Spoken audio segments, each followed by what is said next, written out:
right, so this video is being recorded in the spring 2026 semester, and it's an updated video on how to download Steelcase material libraries. It's changed a bit from when I made it a few years ago.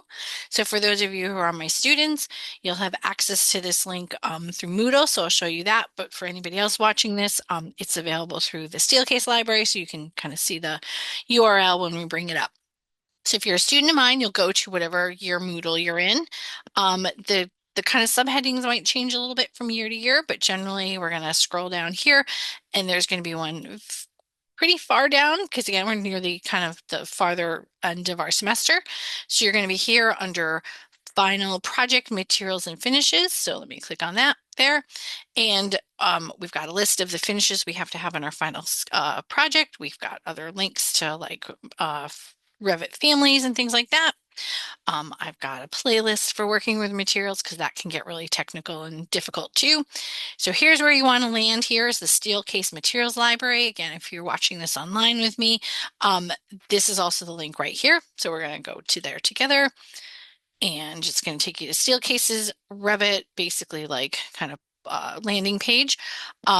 Obviously, a lot of us in class, we've already been using this to find workstations and other furniture, but you want right here is the Revit Material Library. So you're just going to click on that and it's going to auto download for you. So as that's doing that, I want you to go over to your C drive. And in this case, what you're going to do is you're going to go to C. So if you have a laptop, make sure you found your C drive.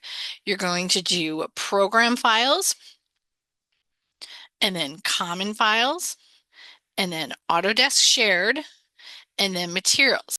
This is the default file structure of where Revit is storing its materials images. These are the images that Revit's going to pull to then make a photorealistic rendering. I already have Herman Miller ones downloaded. That's a separate video.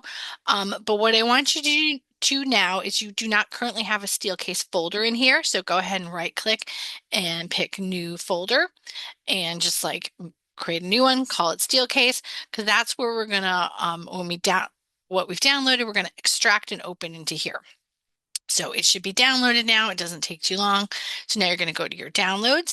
There it is there, and it's a zipped file. So you're going to have to right click and then say extract all. And that's right there in the middle for most of everybody. And so do not click extract yet. You want to click browse. And now we're going to browse to that folder that we were just in. So mine kind of is automatically jumping there somewhat. But what you're going to do is go to C, Windows, Program File, Common Files, Autodesk Shared, and then Materials. And then within that, now you should have a Steelcase folder. So you're going to double click and open that up. And then you're going to say select folder. And I've already done this, so I don't want to do it a second time, but that's what's going to be created in this folder for you. All right, so once those files all get downloaded, you're going to have this ADSKLIB file. That's the library file that's going to help organize all these images and pictures when you look at it in Revit.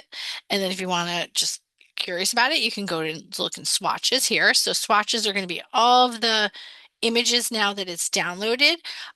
These are going to like, once you link these up, if you already have Steelcase furniture in there, it's going to kind of autofill, but you can also swap things out and change colors and things like that.